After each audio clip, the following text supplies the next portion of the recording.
Okay, so our next presentation will be Kelley Duren Jones. We are really looking forward to your presentation, Kelley, so please take it away. First of all, thank you for this opportunity. I had no idea that any platforms like this even existed. About 3 or 4 weeks ago, I just searched the word stuttering on Facebook, and a little bit about my story. So let me go back. I searched the word stuttering on Facebook because growing up, I was a heavy stutterer. I agree with what was just said about once a stutterer, always a stutterer, because it's something that just stays with you in your mind, even when you're not stuttering. I'm always thinking like, what if all of a sudden I just start stuttering? So currently I'm a life coach, an author, a speaker, 3 things that I never thought I could be because of how I grew up. So a little bit about my story. And I came on this platform to share my story and to learn what I could about stuttering, because even though I'm 51 now, and as far back as I can remember as a child, I stuttered, not even being able to say my name to my family. And in school or church or any other platform, it was even worse. I thought it was just me being flawed, me having, being broken, because I didn't know anyone else that had the issue. I hadn't met anyone else with the issue as a child or as an adult. So I, instead of getting the help that I needed, my family just kind of covered it. People would talk for me, or I just started to just be quiet. So I was known as the quiet person in the family. Oh, she's shy, she's quiet. I had all these labels, but I was really none of those things. So what happened was I ended up hiding behind that as I grew up. In elementary school, when you have to read out loud, I felt tortured. I felt humiliated. I felt like something was wrong with me. I never received any guidance from any teachers or all the way through school, and or speech therapy or anything like that. I never received any of that. So I thought it was just an issue that I had. I guess I knew that probably other people did it, but I didn't know anyone. So this happened all the way through college, actually. But people didn't know it because I just learned to be quiet. So I became, instead of the A student that I could have been, I was a C student, because I learned to get all A's. And then when I needed to do a speech or read out loud, I would get sick or be absent or tear my skirt or find some reason why I couldn't go to school that day. No one ever knew it. I just did it from all the way from elementary school through high school. And even my high school friends, outside of being in the classroom, if someone picked on me to read, then that's the only way they knew. But my friends outside of my school, and I went to an all-girls school, so outside of school, people didn't even know that I stuttered because I was just the quiet girl. Even my best friend, who I didn't tell till all the way up to college, she never knew because she didn't go to my school or she didn't go to my church. Easter speeches, plays at church, my mom always forced me to do them because it was her way of showing me that I can do this regardless of who I am. But I felt tortured. And as I got older, I would ask her, why are you making me do this? Why are you embarrassing me? Why are you just putting me through this? But I know now that was her way. That was the best way that she knew how to tell me that I was accepted the way I was, but I didn't see it that way. And I don't think it went over that well because I could never get through any of the speeches or so I learned to play the piano so that on holidays, instead of doing an Easter speech, I would play a song. So I hid behind all the things that I could have been. Even when I became a teenager and I got the job where I could be behind the scenes instead of learning what I needed to learn up front. So what happened was I went to college. Me and my best friend decided to I failed a lot in the first couple of years because I was avoiding all those things, those speaking opportunities. So that doesn't really fly in college. So we both decided to join an expedited program. It was awesome. I got A's all the way through the program, an expedited bachelor's program. It was an 14-month program, and it was really crammed work, and you really had to apply yourself. I received straight A's all the way through. And then our last class, I found out that I had to do a 45-minute speech in addition to a long paper. And I was devastated because I had put all of this work into it. It was to the point where I literally was making a choice to drop out of this program after all the work that I did to avoid doing this speech. I cried to the professor. I told him I couldn't do it. He wouldn't let me out of it. It was a small cohort, so I just decided, like, oh, well, I'm just going to get up here and embarrass myself. So I started researching for myself, and what really honestly helped me was the Word of God. Just saying, like, I just need help. Like, that's all I knew. Like, the Bible is my life application book. So I just started standing on scriptures that I knew, promises of God, that I knew, like, he said, I'm the head and not the tail. And, I was just going through all these scriptures. And so I wrote out something that I was familiar with. At the time, I was a single mother. So I was going to talk about something that I know, something that I'm passionate about. And I got up there and I did it. And I did it without, I'm sure I stuttered, but I got through it without not being able to say a sentence. I did the whole thing. And before I realized I wasn't stuttering, it was almost over. And it was at that point that I knew that my stuttering issue was from trauma and fear that I experienced as a person who stutters. So when I got up there to speak, I was so worried about what happened before that I didn't know how to concentrate on what I was doing and how I was presenting. And from that point, I was able to get jobs that I never would have applied for. I was able to, I took the initiative, even now, even still, that every time I have a speaking opportunity, I take it. I take it to tell my story. I take it to talk about the social anxiety that I also learned that I had later on in life. That all these things that was never addressed, I never received any help from as a child that I needed. I vowed to myself that I would learn the things that I needed to learn to help other people. And that's kind of how I got into the life coaching. I actually wrote a workbook of all the steps that I took to get to where I was, to be able to overcome the fears that I had that poured into all the different areas of my life, because this fear not only was stuttering, it poured over into my relationships. It poured over into my job opportunities, because I thought so little of myself because of the stuttering. And I didn't even realize that that was the starting point. So I had to go back to where the fear really started, and that was it.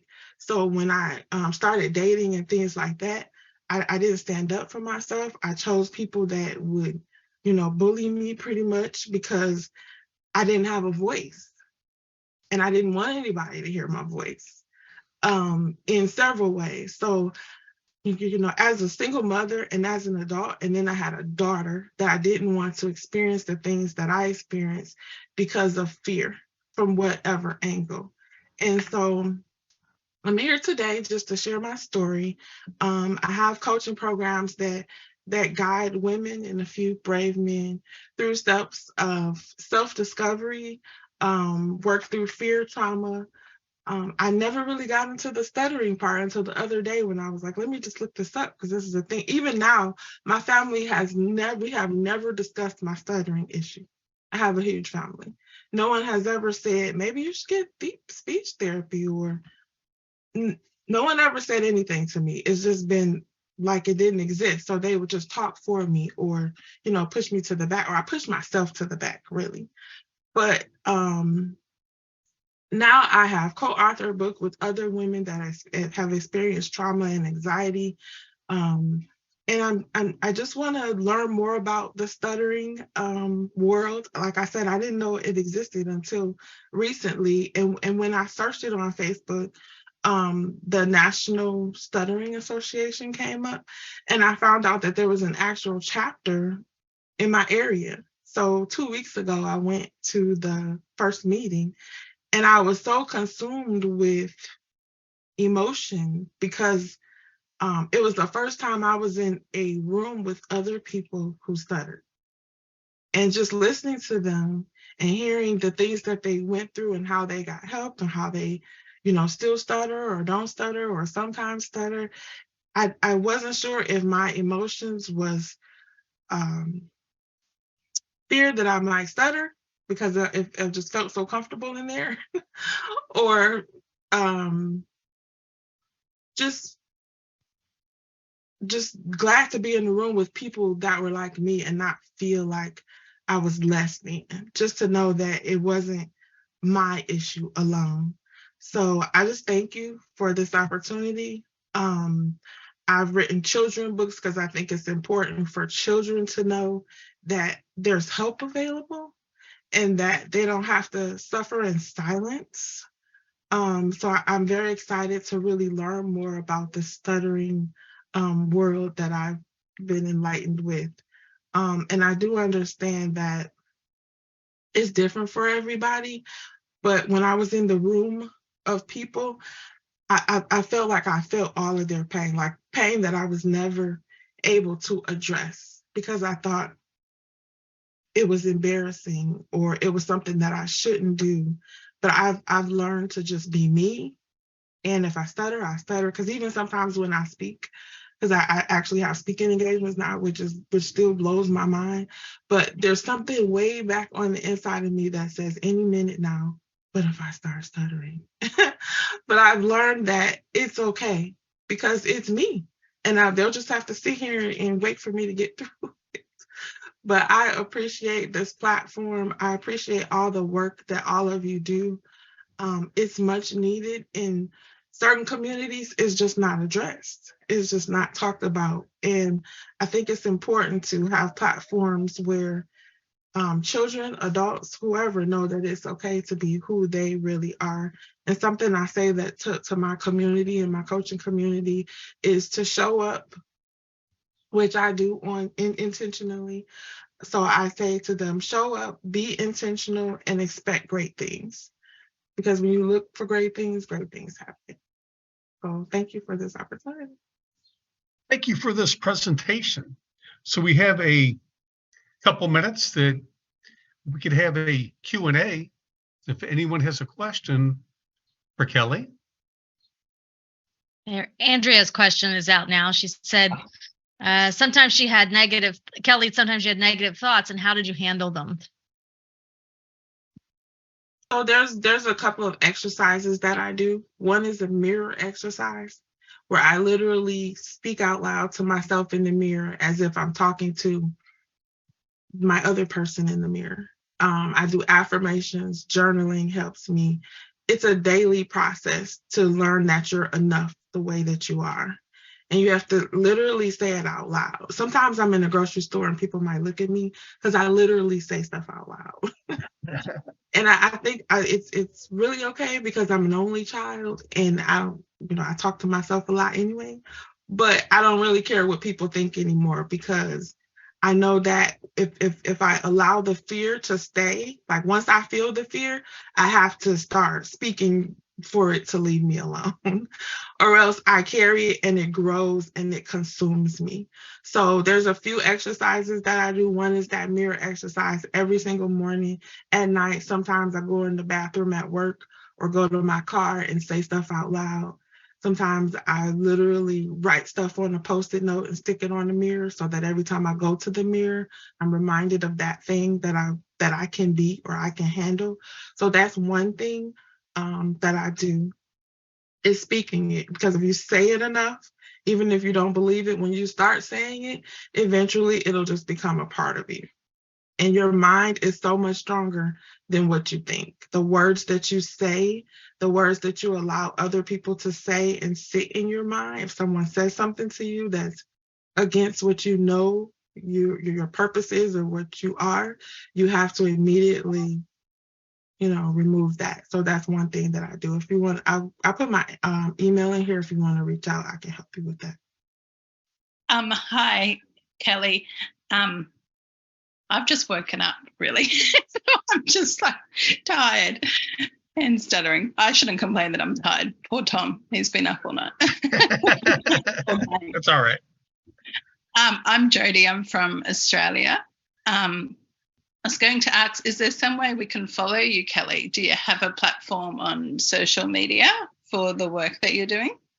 Yes, I'll put my information in the chat. Thank you. Yes. Thanks. What a great question. Thank you, Jody. Awesome. Okay. Well, Kelley. Okay, can I throw in a quick question? Kelley, how many times do you think you had to start speaking in public or speaking out to people before it started to feel comfortable or thrilling, or are you still in the process? How does that work for you? I started out by just doing videos. I would record myself. Going live just terrified me. Being live just terrified me because I was like, well, if I recorded, I could just delete it. But honestly, what made the switch is my uncle is a pastor, and he asked me to speak at his church, and I was just like, I'm not live when I'm doing those videos.